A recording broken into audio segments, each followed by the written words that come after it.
இனி எம்பெருமான் கைலையினுடைய வளத்தை பற்றி தொகுத்து சொல்ல வருகின்றார்.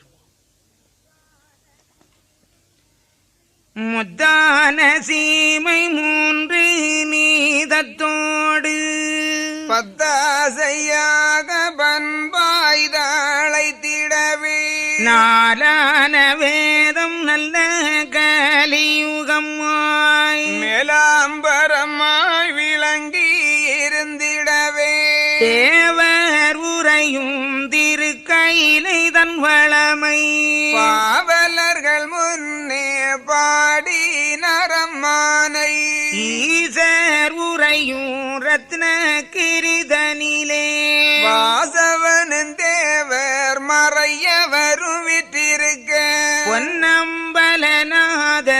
பொருந்திருக்கும் மண்டபமும் கிண்ணறர்கள் வேதம் கிளத்துகின்ற மண்டபமும் வேத புரோகி விளங்குகின்ற மண்டபமும் சீதை உமையால் சிறந்திலங்கும் மண்டபமும் நீத திருமால் நிறைந்திலங்கும் மண்டபமும் ஆதவனும் சந்திரனும் அவதரிக்கும் மண்டபமும் வேதாவுருத்திரனும் வீற்றிருக்கும் மண்டபமும் ஆரும் அறிந்து அளவிடக்கூடாத பாறுபடைத்த பரமேசூரனாரை விசுவாசமேலோர் விமல நாடி வணங்கி வசுவாசு தேவன் வந்து மீகம் வணங்க மறைவேத சாஸ்திரங்கள் வந்து மலரோ நாடி வணங்க இரவாத தேவர் இறங்கி மீகம் வணங்க யம தர்மராஜன் எப்போதும் வந்து நிற்க பூமகளும் வேதம் புரோகிதர் வந்து தண்டனிட காமதேவன் முதலாய் கணக்கர் மீகு முனிவர் நாமநடியோன் பதத்தை நாடோறும் போற்றி நிற்க தலைவன் இருக்கும் தங்கத்தீரு கையிலை நிலைமை எடுத்துரைக்க நிலையாது அம்மானை 6 செஞ்சடை சூடிய ஐயனார் அமர்ந்து வாழும் கைலை வளமதை கூற கூற குறைவில்லை காணுமே கொண்டை சூடிய அண்டர் திருப்பதம்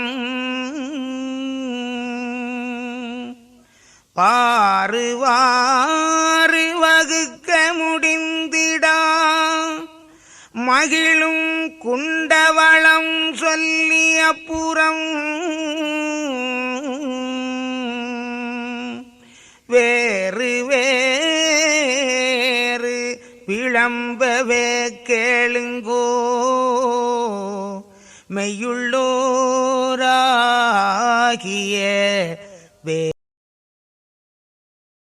கையிலை வளமை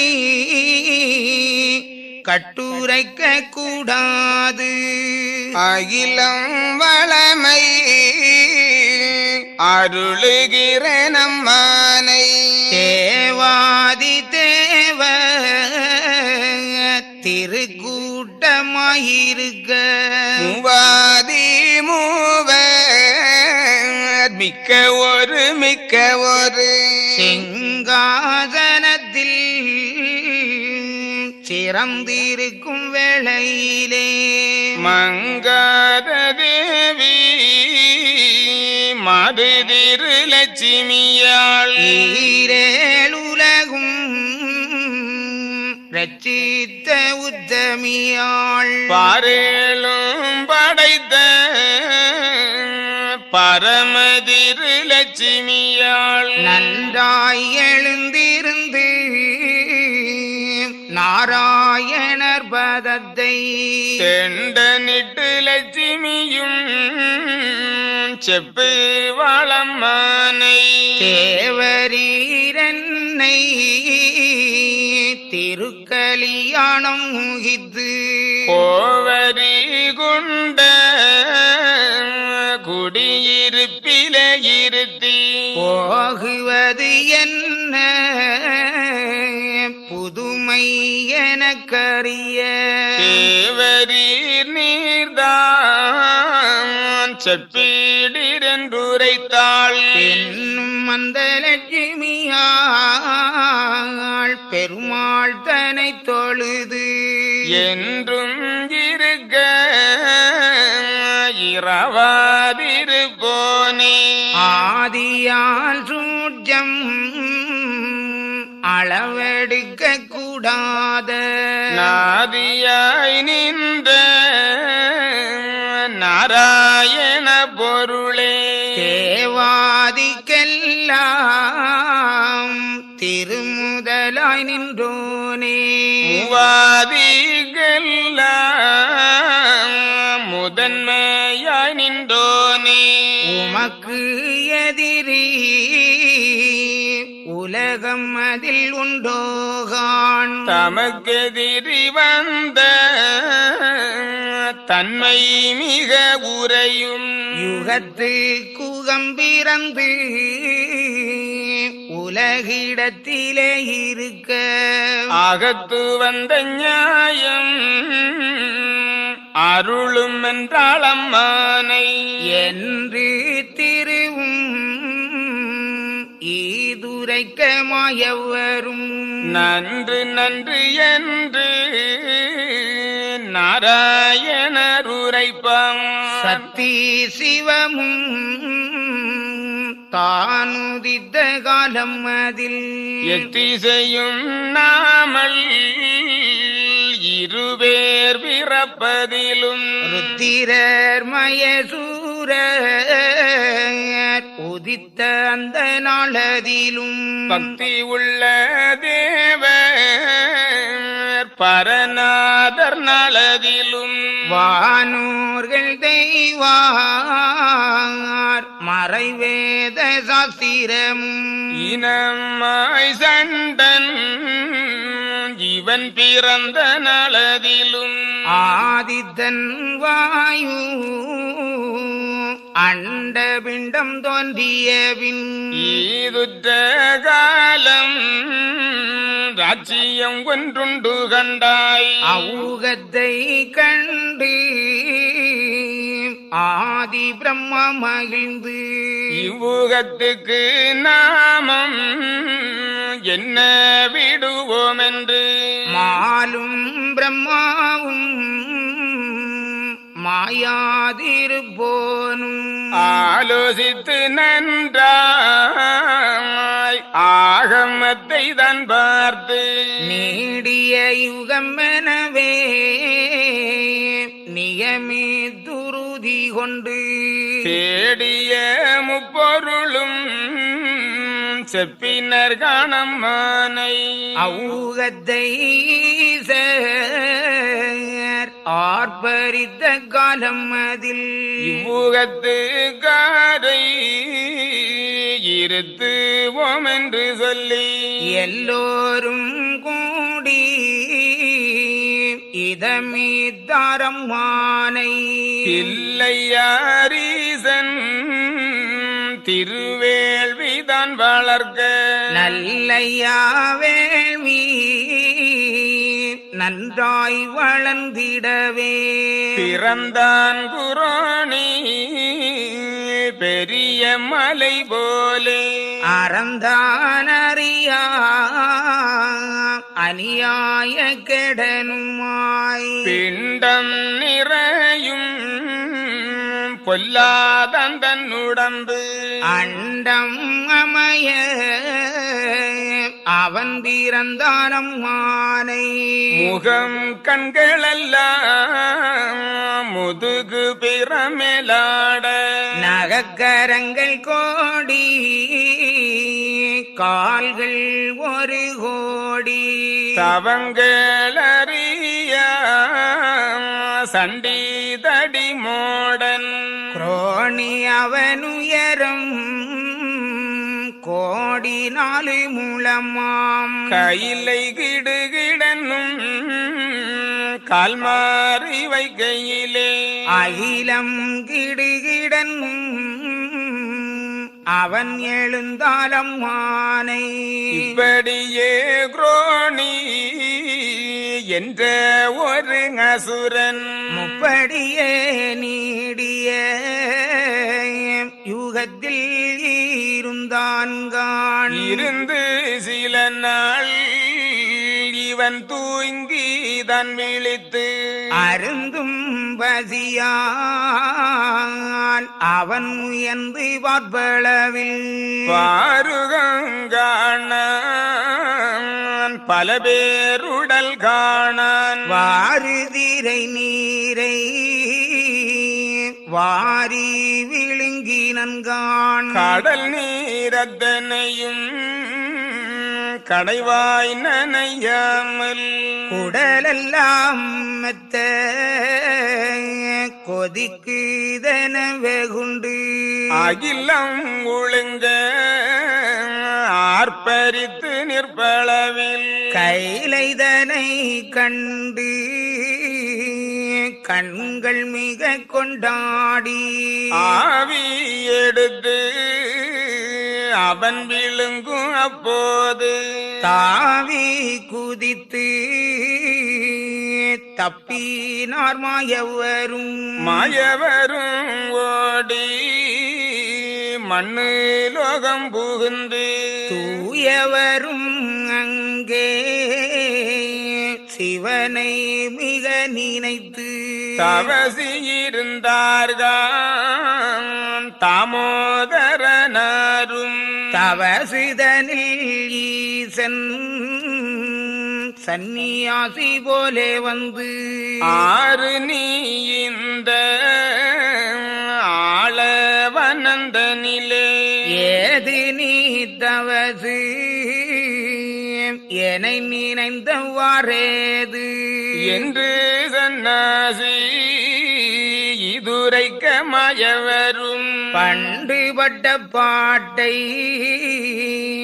பகர்ந்தார் அவரோடே கையிலையமலோகம் கரை கண்டர் சத்திவரை அகிலமதை குரோணி அசுரனந்த மாபாவி விழுங்கினான் நானும் உபாயமாய் தப்பி வந்தேன் பளிங்கு மலை நாதன் பாரத்தேவாதி முதல் பண்டு போல் நாளும் பதியில் இருந்திடவும் என்றும் கையிலை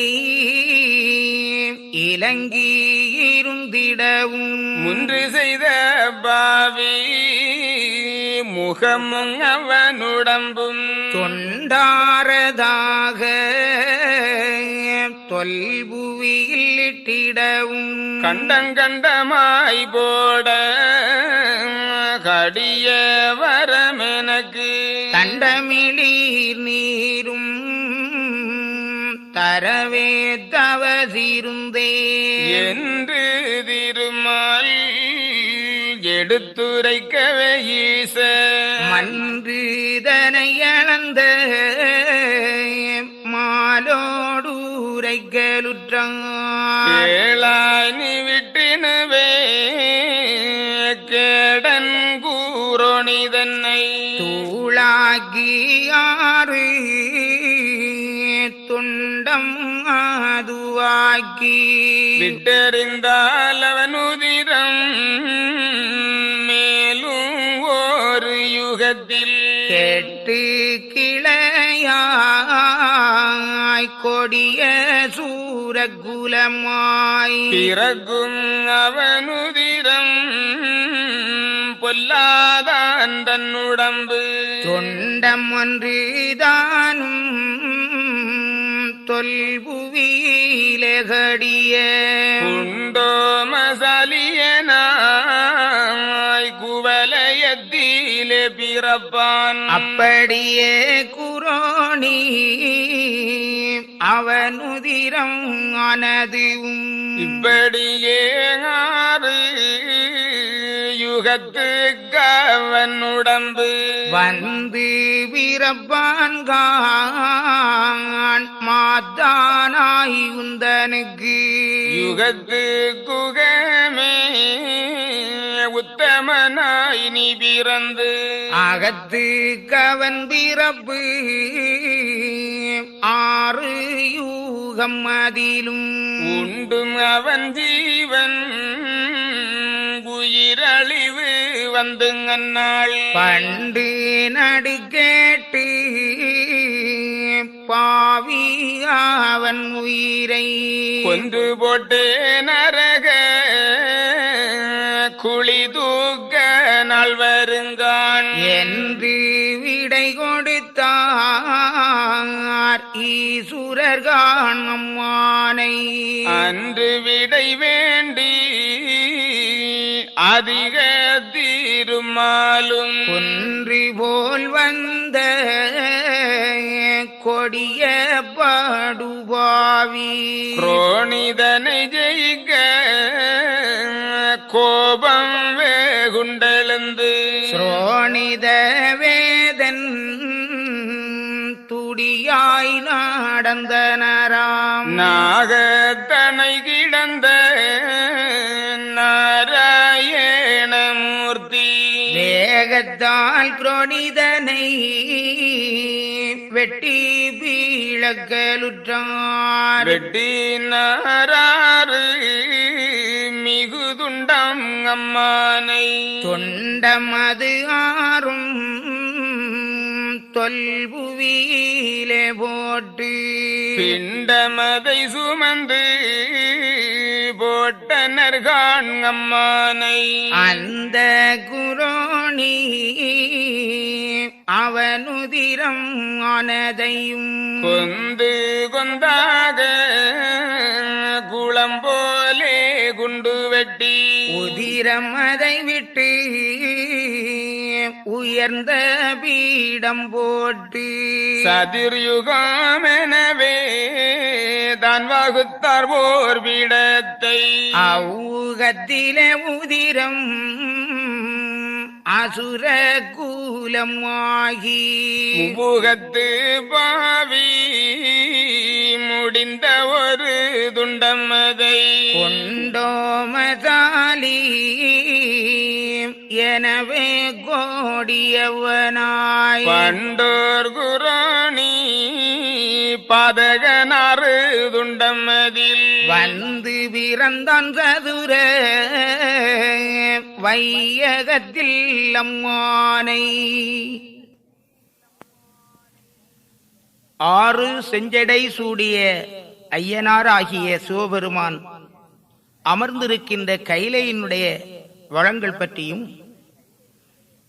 வைகுண்ட வாசனாகிய நாராயணர் பள்ளி கொண்டிருக்கின்ற வைகுண்ட லோகத்தினுடைய சிறப்புகள் பற்றியும் சொல்ல சொல்ல சொல்லி நிறைவு செய்துவிடக்கூடியதல்ல. எனவே உலகத்திலே வந்து அந்த இறையருளால் இறையவனார் நடத்திய திருவிளையாடல்களை பற்றி இனி நமக்கு எம்பெருமான் காண்டமாக தொகுத்து உரைக்கின்றார்.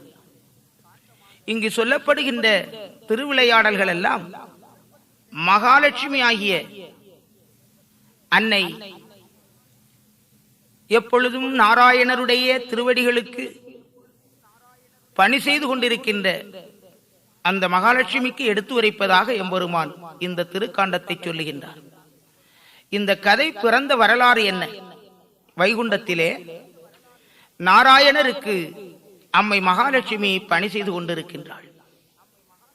இந்த 6 யுகங்கள், நீடிய யுகம், சதுர யுகம், நெடிய யுகம், கிரேதாயுகம், திரேதாயுகம், துவாபர யுகம், கழிந்த 6 யுகங்களும் நிறைவு செய்து 7வது இந்த கலியை, இந்த கலியுகத்திலே தோன்றிய கலியனை அழிப்பதற்காக வேண்டி வைகுண்ட அவதாரம் எடுத்து திருவிளையாடல்களை புரிந்து நிறைவு செய்து அம்மையோடு வைகுண்டத்திலே இருக்கின்றார்.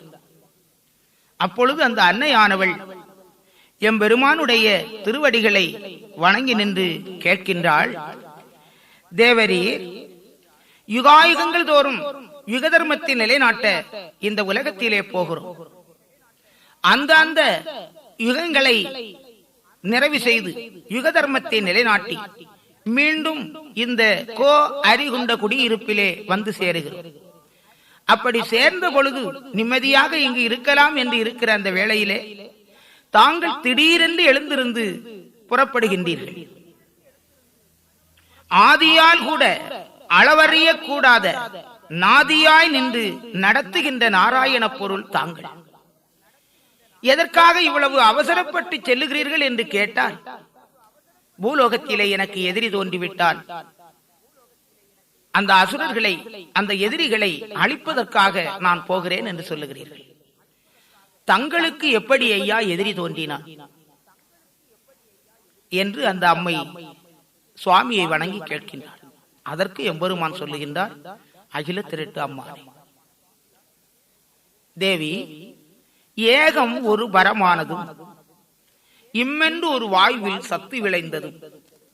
சத்திலே சிவம் தோன்றியது, சிவத்துக்கு சக்தி தோன்றியது, சிவசக்தியிலே நாதம் தோன்றியது, நாதத்திலே வித்து தோன்றியது.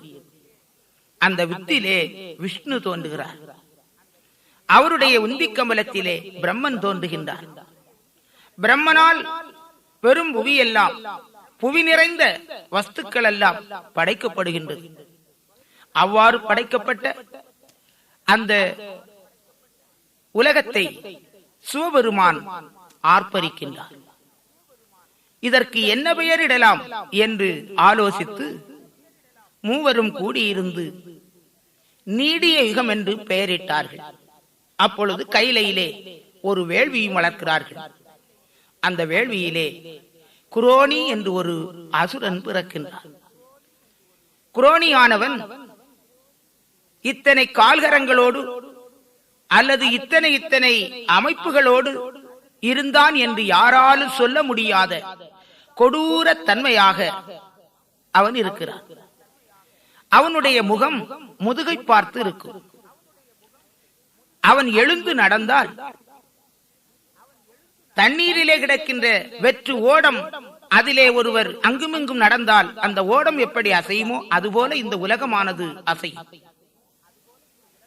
அவன் தன்னுடைய பசியை போக்குவதற்காக உலகத்து பண்டங்களை எடுத்து புசித்தான். பசி அடங்கவில்லை. கொஞ்சம் கொஞ்சமாக சாப்பிட்டு பசி அடங்கவில்லை. திரட்டி எடுத்து சாப்பிட வேண்டும் என்று கைலையை கண்டு அதை எடுத்து விழுங்க ஆர்ப்பரித்தான். அப்பொழுது அந்த மகாவிஷ்ணு அங்கிருந்து தப்பி பூலோகத்திலே வந்து சிவபெருமானை நினைந்து தவம் இருக்கின்றார். அப்படி தவம் இருக்கின்ற அந்த மகாவிஷ்ணுனுடைய கோரிக்கையை நிறைவு செய்வதற்காக வேண்டி சிவபெருமானும் ஒரு சன்னியாசி நீதனாக அங்கே வருகிறார். கேட்கிறார், ஏனப்பா ஆளவ அரந்தனிலே அருந்தவசு உரிகின்றாயே, என்ன காரணம்? அப்பொழுது நாராயணர் சொல்வார், தேவதேவா, குரோணி என்ற அசுரன் கைலையை எடுத்து விழுங்க இருக்கின்றான். நான் அவனிடத்திலே அகப்படாமல் தாவி குதித்து இந்த மண்ணிலே வந்து தங்களை நினைந்து தவம் இருந்தேன். எனக்கு ஒரு வரம் வேணும் என்று கேட்கிறார். என்ன வர வேணும்? கைலை எப்பொழுதும் விளங்கி இருக்க வேண்டும். அதிலே தானான சிவபெருமானும் பார்வதியும் வீற்றிருக்க வேண்டும். தவ முனிவர்களுக்கு எந்த அழிவும் ஏற்படக்கூடாது. இப்பொழுது இந்த குரோணியை விட்டு வைத்தால் அவன் அப்படியே எடுத்து விழுங்கி விடுவான். எனவே அந்த குரோணி என்ற அசுரனை கொல்ல வேண்டும். அப்பொழுது சிவபெருமான் சொல்லுகிறார், இப்பொழுது இந்த குரோணி என்ற அசுரனை 6 துண்டுகளாக வெட்டி கொல்ல வேண்டும் என்று இருக்கின்றாய். அப்படி அவனை வெட்டி விட்டாலும் அந்த குரோணி என்ற அசுரன் அதோடு அழிந்து போகிறான் இல்லை. அவனுடைய துண்டங்கள் ஒவ்வொன்றும் மேலும் யுகாயுகங்கள் தோறும் இந்த உலகத்திலே பிறவி எடுக்கும். அப்பொழுது இவனுடைய குணநல பிரகாரம் இவனை விட அதிக படுபாவியாக கொடியவனாக இருப்பான். இதைவிடவும் இந்த உலகத்துக்கும் தேவர்களுக்கும் மனிதர்களுக்கும் மற்றும் உயிரினங்களுக்கும் சங்கடங்கள் ஏற்படும். அப்படி அவர்களெல்லாம் துயருறுகிற போது அவர்களுடைய துயரத்தை தீர்ப்பது யார்? உம்மால் முடியுமா என்று சிவபெருமான் கேட்கிறார். அதற்கு நாராயணமூர்த்தி சொல்வார், ஈஸ்வரரே, இந்த அசுரன் இப்பொழுது இவனை நாம் 6 துண்டுகளாக வெட்டி கொண்டு விடுகிறோம். அந்த துண்டங்கள் ஒன்றும் மேலும் மேலும் யுகாயுகங்கள் தோறும் அசுரர்களாக பிறவி எடுத்தால் அவர்களுடைய துட்ட குணங்களுக்கு தகுந்தவாறு நானும் உலகத்திலே தர்ம திறவானாக அவதாரம் எடுத்து அந்த அசுரர்களை அழித்து அவர்களால் ஏற்படுகின்ற அதர்மங்களையும் போக்கி அந்த யுகங்களினுடைய தர்மத்தை நான் நிலைநாட்டுவேன், இது சத்தியம் என்று சிவபெருமானிடத்திலே நாராயணமூர்த்தி சத்தியம் செய்து கொடுக்கிறார். உடனே சிவபெருமானும் குரோனியை வெல்லுவாய் என்று குரோனியை அழிப்பதற்கு ஆயுதத்தை கொடுக்கின்றார். அந்த ஆயுதத்தை கொண்டு போய் கையிலேயே எடுத்து விழுங்க இருந்த அந்த குரோனியை 6 துண்டுகளாக வெட்டி இந்த உலகத்திலே தள்ளுகின்றார். நாகத்து அணை கிடந்த நாராயணமூர்த்தி வேகத்தால் குரோனிதனை வெட்டினாரம்மானை. 6 துண்டங்களையும் இந்த பூலோகத்திலே புதைகுழிகள் தோண்டி அதிலே இட்டு நிறுத்தினார்கள். அவனிலிருந்து பாய்ந்த இரத்தத்தை குண்டு வெட்டி குளம் போலே தேக்கினார்கள். இவ்வாறு 1வது யுகம் நீடிய யுகம். அதிலே பிறந்த அசுரன் குரோனி. அவனை ஆதி திருநெடுமால் 6 துண்டுகளாக வெட்டி அழித்து அந்த யுக தர்மத்தை நிலைநாட்டுகின்றார்.